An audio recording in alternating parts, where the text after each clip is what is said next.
देखिए हर तरफ पानी है, तो खाने पीने का इंतजाम कहाँ से हो रहा है?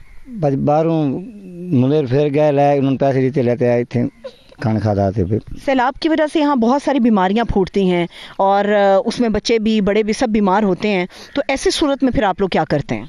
बस क्या करें, घर गुजार करें, क्या करें, बर्दाश्त करें।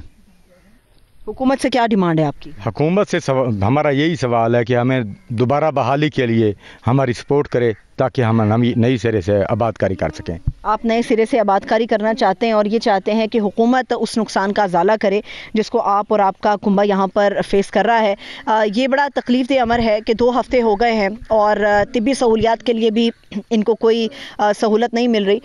तिब्बी रिलीफ इनके पास नहीं है, किसी डॉक्टर की सहूलत इनके पास मौजूद नहीं है। खाने पीने के लिए जो यहाँ पर प्राइवेट बोट्स चला रहे हैं वो लोग इनकी मुआवनत करते हैं, इनका सामान यहाँ तक लेकर आते हैं, लेकिन जो लोग यहाँ पर अपने कुंबे के साथ रवाना होना चाहते हैं, इस पानी से निकलना चाहते हैं, कम ही सही मगर यहाँ पर प्राइवेट बोट्स जो हैं उनसे कुछ ना कुछ मुआवजा तलब कर रही हैं, जिसके ज़रिए से वो अपनी बोट्स को भी चला सकें और उन लोगों को रेस्क्यू करके भी लेके जा सकें। यहाँ पर सिर्फ मर्द हजरात बड़ी तादाद में नहीं है, औरतें नहीं हैं, बल्कि बच्चे भी यहाँ पर मौजूद हैं। कुछ बच्चे यहाँ पर बस्ती रोशन खान के मेरे साथ मौजूद हैं। अस्सलाम वालेकुम। हम स्कूल भी नहीं जा रहे। अच्छा, स्कूल भी नहीं जा रहे। क्या नाम है आपका बेटा? महबूब। महबूब, आप स्कूल क्यों नहीं जा रहे? पानी आया हुआ है। क्या नाम है बेटा आपका? अली। अली। अली, आप स्कूल जा रहे हैं? नहीं। क्यों नहीं जा रहे? क्योंकि हर तरफ पानी पानी है और हम कैसे जाएं। कौन सी क्लास में पढ़ते हो? 3 में। बेटा खाने पीने का क्या करते हो? हर तरफ पानी है, स्कूल नहीं जा सकते, दोस्तों के साथ खेल नहीं सकते, खाने पीने का क्या करते हो? खाना खाते हो? यस।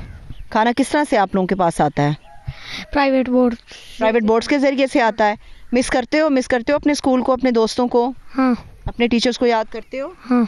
हुकूमत आपको सुन रही है, रियासत पाकिस्तान आपको सुन रही है। बेटा आप क्या चाहते हो कि हुकूमत जो लोगों की दाद रसी कर रही है वो आपके लिए क्या करे? स्कूल वापस जाना चाहते हैं आप, और यहाँ पर 2 हफ्ते से पानी खड़ा है। ये बच्चे ना सिर्फ इनकी तालीम का हर्ज है बल्कि इनका मुस्तकबिल भी ख़तरे में पड़ सकता है अगर इन बच्चों की फौरी तौर पे मदद ना की गई, इनको इस पानी से ना निकाला गया या हुकूमत वक्त ने इनकी कोई दाद रसी ना की। जी, इस वक्त चूँकि बस्ती रोशन खान के अंदर, हम खैरपुर टामेवाली के अंदर ये बस्ती मौजूद है, वहाँ पर मौजूद है, और इससे पहले हमने एक साहब की गुफ्तगू भी आपको सुनाई, कुछ बच्चों से भी हमने बातचीत की जो अपनी ना सिर्फ तालीम की वजह से परेशान है बल्कि वो यहाँ से निकलना चाहते हैं, लेकिन बाहिफाजत तरीके से, और इस तरह से निकलना चाहते हैं कि अगर वो अपने घर को छोड़ें तो उसी तरह तहफ़्फ़ुज़ को मद्देनज़र रखते हुए उन्हें कोई जगह मुयस्सर की जा सके। मैं इस वक्त एक घर के अंदर मौजूद हूँ और इस घर की जो छत है वो अच्छी खासी ऊपर है, ज़मीन से उसका फासला बहुत ज़्यादा है। हम यहाँ पर इसलिए मौजूद हैं कि अगर हम इसके चारों अतराफ़ पे देखें तो हमें यहाँ पर चारों अतराफ़ पे सिर्फ पानी ही पानी नज़र आता है, और इस पानी के दरमियान ये कुछ घर है जो मौजूद हैं, और ये घर खाली नहीं है बल्कि इन घरों के मकीन भी इनके अंदर मौजूद हैं, इनके अंदर नौजवान मौजूद हैं, बच्चे भी मौजूद हैं। ये घर जिनका है वो साहब मेरे साथ इस वक्त मौजूद है। अस्सलाम वालेकुम। वालेकुम सलाम। ये इतना ज़्यादा पानी है, चारों ओर पानी है, आप बच्चों को लेके अभी तक अपने घर के अंदर क्यों मुकीम है? बिस्मिल्लाहिर्रहमानिर्रहीम। सबसे पहले तो मैं 92 न्यूज़ की टीम का शुक्रिया अदा करता हूँ जो हमारी आवाज़ बने यहाँ पे, और उसके बाद सबसे बड़ी जो हमारे लिए मेजर जो सिचुएशन है यहाँ पे अल्हम्दुलिल्लाह सैलाब की जो सिचुएशन है वो कम होना शुरू हो गई है और पानी की सतह, लेकिन उसके साथ साथ जो है ना हमारे लिए जो मेन इश्यूज़ आ रहे हैं वो ये आ रहे हैं, एक तो हमने जो ज़राई बैंकों से कर्ज़े लेके हमने अपने फसलें काश्त की हुई थी, अब वो जैसे पानी की सतह थोड़ी सी कम हुई है तो वो हमसे अपने जो है ना वो कर्ज़े डिमांड करने आ गए हैं, और उसके साथ साथ बिजली के जो बिल्स भी जो है ना वो हमारे जो है वो आना स्टार्ट हो गए हैं। तो एक तो हमारा हुकूमत वक्त से ये मुतालबा है कि हमें एक तो सेफ़ एरिया जो है ना प्रोवाइड किया जाए, उसके साथ साथ इस इलाके को आफत ज़्यादा करार दे के यहाँ पे जो है वो जो हमारे कर्ज़े हैं बैंकों के वो माफ़ करवाए जाएँ, और बिजली के बिल जो है ना उनमें हमें हुकूमत ने इस हवाले से यकीन दहानी कराई है कि जो कर्ज़े इस वक्त काश्तकारों के ऊपर है उनके अंदर या तो उनको माफ़ किया जाएगा या रिलीफ दिया जाएगा, हुकूमत इसमें आपकी मदद करेगी। लेकिन जो सबसे बड़ी कीमती चीज़ है वो जान है, आपकी जान भी यहाँ पर है, आपके साथ बच्चे भी यहाँ पर मौजूद हैं, आप लोग उनको क्यों नहीं निकाल रहे यहाँ से? यहाँ पे अभी तक हमारा हुकूमत की तरफ से हमें कोई भी बंदा यहाँ पे नहीं आया ऑफिशियल तरीके से, और यहाँ पे जो भी प्राइवेट बोट्स वाले आ रहे हैं उनके जो है ना जो छोटा मोटा सामान है हमारा, जो मेन जो बुजुर्ग हैं उनको हमने शिफ्ट कर दिया यहाँ से, और जो छोटा मोटा कीमती सामान था वो कर दिया, बाकी यहाँ पे हमारे माल मवेशी और बाकी सारे जो है ना हम यहाँ पे महसूर होकर रह गए। इस वक्त शदीद गर्मी है, इस वक्त खैरपुर टामेवाली में, ना सिर्फ खैरपुर टामेवाली बल्कि बहावलपुर की तरफ आप जाएँ और इससे मुल्हिका हिस्सों के अंदर जाएँ तो गर्मी बहुत ज़्यादा है। उसके बावजूद यहाँ पर बिजली का कनेक्शन नहीं, यहाँ पर बिजली काट दी गई है। वो हुकूमत ने मौजूदा लोगों के तहफ़्फ़ुज़ को शायद मद्देनज़र रखते हुए ये सब इक़दाम किया, लेकिन उसके बाद ज़िंदगी किस तरह से चल रही है वो भी इनसे पूछते हैं। बिजली तो यहाँ पर नहीं है, तो ख़वातीन और बच्चों के लिए कितना मुश्किल है यहाँ पर इस वक्त रहना? डेफिनेटली बिजली नहीं है। अब दिन को जो है ना हमारे लिए बहुत इश्यूज़ होते हैं, लेकिन रात को हम चार पहिया अपनी बाहर निकाल लेते हैं, जो थोड़ी बहुत जो हवा चलती है उससे हमारा गुजारा हो जाता है।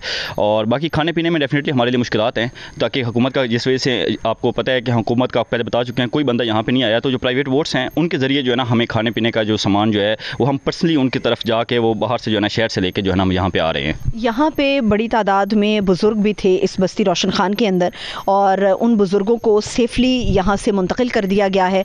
बड़ी तादाद में वो बच्चे जो छोटे थे, अपना तहफ़्फ़ुज़ नहीं कर सकते थे, उन बच्चों को भी बुज़ुर्गों के हमरा बस्ती रोशन खान से निकाला गया है, ताकि अगर उन्हें किसी भी किस्म की चीज़ की ज़रूरत हो या कोई भी मदद दरकार हो तो वो इस सैलाबी पानी से निकल कर पहले ही तहफ़्फ़ुज़ की जगह पर पहुँच जाएँ।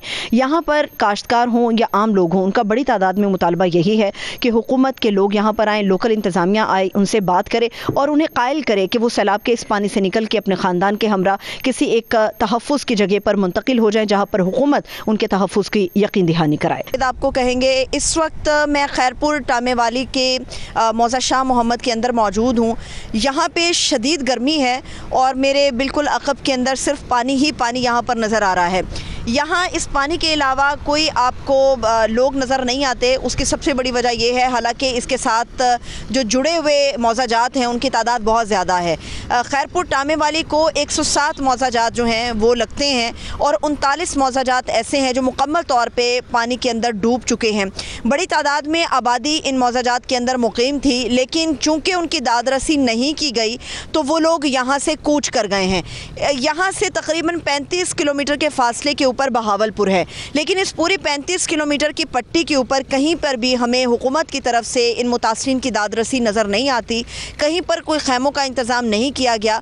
तो यहाँ पर जब हमारी कुछ लोगों से बात हुई तो अंदाज़ा हुआ कि बहुत सारे लोग हैं जो यहाँ से कूच कर गए हैं, और अगर कहा जाए कि वो अपने रिश्तेदारों के पास चले गए हैं अपने जानवर लेकर, अपने प्यारे लेकर, तो इसमें मेरा ख्याल है कि ये बिल्कुल सच्चाई के मुताबिक होगा, क्योंकि हुकूमत की तरफ से चूँकि खैमे नहीं हैं, इसलिए लोगों ने अपनी जान बचाने के लिए जिस तरह से भी यहाँ से निकलना था सो वो निकल गए। यहाँ पर इस वक्त मुकम्मल खामोशी है और तकरीबन ये जो पानी है 15-20 फीट गहरा है और 2 हफ्तों से ये पानी यहाँ पर खड़ा है। हमारे नुमाइंदे मोहम्मद सुफियान हमारे साथ मौजूद हैं जो इस पूरे हिस्से को कवर करते हैं, उनसे दीगर मालूमात हम हासिल करते हैं।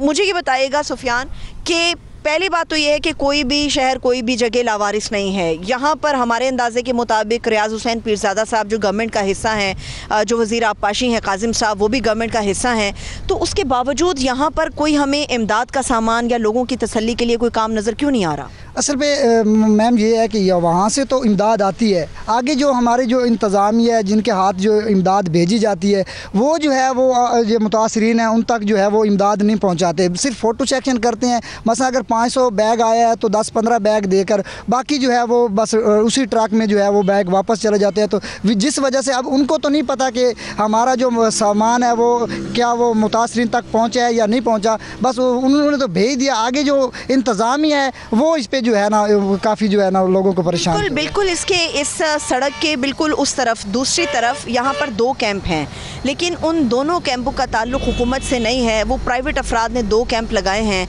यहाँ पर खैमे क्यों नहीं नज़र आ रहे सुफियान? असल पे यहाँ पे सरकारी तौर पे तो कोई खैमे नहीं लगाए गए। जिन लोगों ने अपने खैमे लगाए थे उनके पास कोई राशन वगैरह नहीं आता था, जिस वजह से उनको कोई तो रिश्तेदारों के पास चले गए हैं। जानवरों के लिए चारा ख़त्म हो गया है, चारा नहीं है, तो उनके लिए भी फिर जानवरों का भी परेशानी। और ये जो है इसी चीज़ पे जो है ना ये काश्तकारी और जानवर पे जो है ना मुंसलिक है, तो इस वजह से वो जो है ना कोई रिश्तेदार। कितनी बड़ी तादाद में यहाँ पर जो काश्तकार हैं उनकी फसलें बर्बाद हुई हैं, तबाह हुई, कितना बड़ा रकबा बर्बाद हो गया इस पानी की वजह से? गालिबन जो है 39 से 40 जो ये मौज़ाजात हैं और एक मौज़ाजात में तकरीबन 100 से 150 से 200 घर जो है ना यहाँ पे जो है ना एक मौज़ाजात में होंगे। सब काश्तकारी से मुंसलिक? बिल्कुल, वो सारे काश्तकारी से जो है मुंसलिक थे। तो इस वजह जो सारा जो है ना ज़मीन आप देख रही हैं कि पानी आपके पीछे सारा पानी पानी है और तकरीबन ये 15 दिन से जो है ना इसी तरह पानी है। और आगे जो है ना ये मेन रोड है, अगर यहाँ पे जो है ना कोई हिफाजती इंतज़ाम ना किया गया तो ये मेन रोड जो सीधा कराची की तरफ जा रहा है, हासिलपुर से चिश्तियाँ, हासिलपुर से होता हुआ कराची की तरफ, अगर ये इसको कोई नुकसान पहुँचता है तो जो है ना हमारा ये रास्ता जो है ना मुनक़ता हो सकता है। वैसे मैं ये भी बता दूँ कि जिस जगह पर, जिस टीले पर मैं खड़ी हूँ वो भी कच्चा है और जो कच्ची ज़मीन है वो पानी के अंदर जितनी ज़्यादा मौजूद रहती रहती है उसके बाद वो निकलना शुरू हो जाती है और आपके नीचे से ये हिस्सा मुकम्मल तौर पे खोखला होना शुरू हो जाता है।